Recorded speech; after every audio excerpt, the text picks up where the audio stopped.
Good morning everyone. So welcome back to Cook with Joy episode.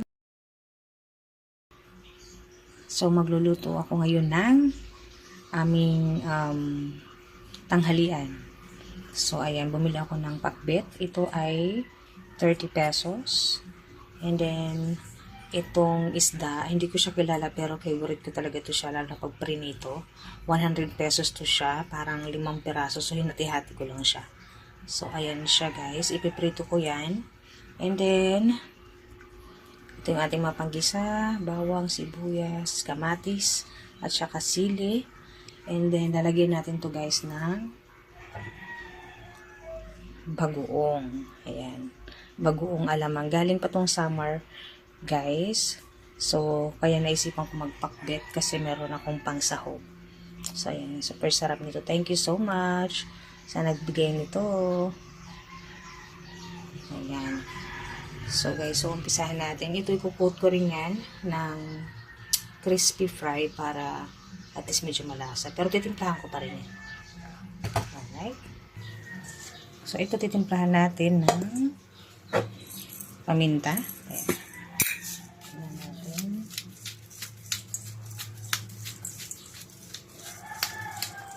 Gumagamit ako ng buo kasi nga maraming beses na akong nakabili ng fake na yung durog at saka yung pino na parang mga bato. So ito na lang lagi yung binibili ko. Tapos lagyan natin ng asin para at least magkalasa na siya. Konti lang kasi yung ating crispy fry is maalat na yun.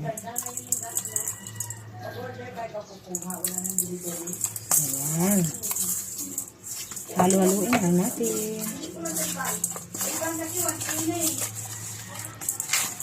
Ayan. Masarap kasi siya pagka, alam mo yun, ibababad muna natin siya sa asin at saka paminta. Start na tayo magluto. Unahin ko muna yung aking pakbet.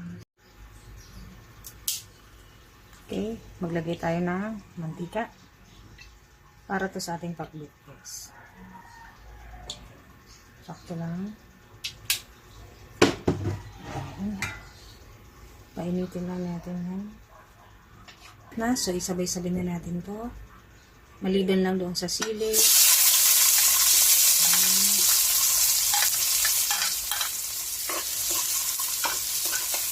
Yan, lagyan na natin ang ating pakbet.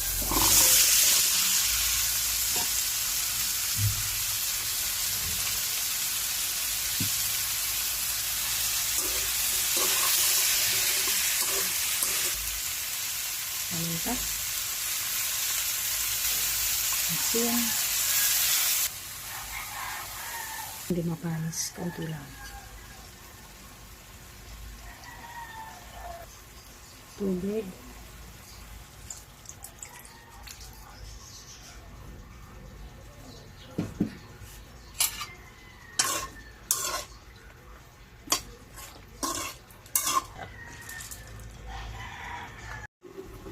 Check natin. Ayun.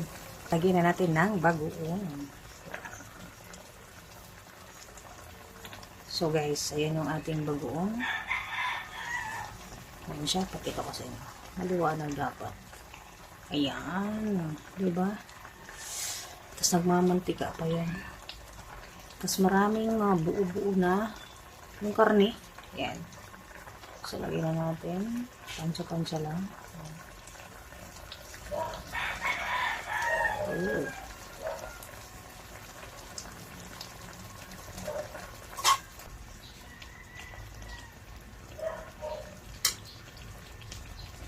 Mantika oh. Thank you so much Auntie Amy sa pagluto at saka thank you Milan sa pagdala.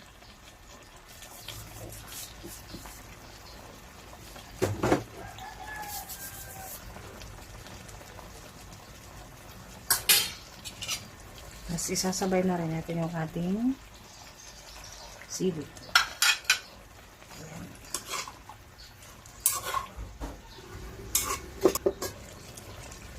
Ayan na, luto na. Wow! Luto na siya, luto. Ayun o, ang ganda. Sarap, uy. Luto na siya. Cheers.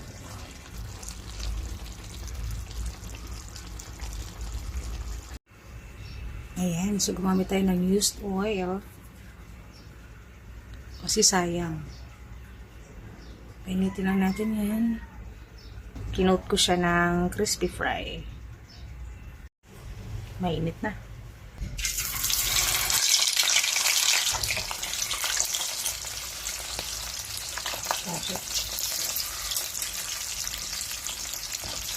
So, ito na yung aking pinarito. Ayan o. So, hindi pa ako tapos pero pang last na batch. Ayan na siya.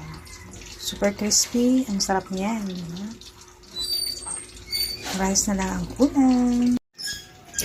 Ayan na guys. Pwede na. Kain na tayo. Ayan. Tapos itong ating sausawan. Meron din yung sili. Sarap. Happy lunch!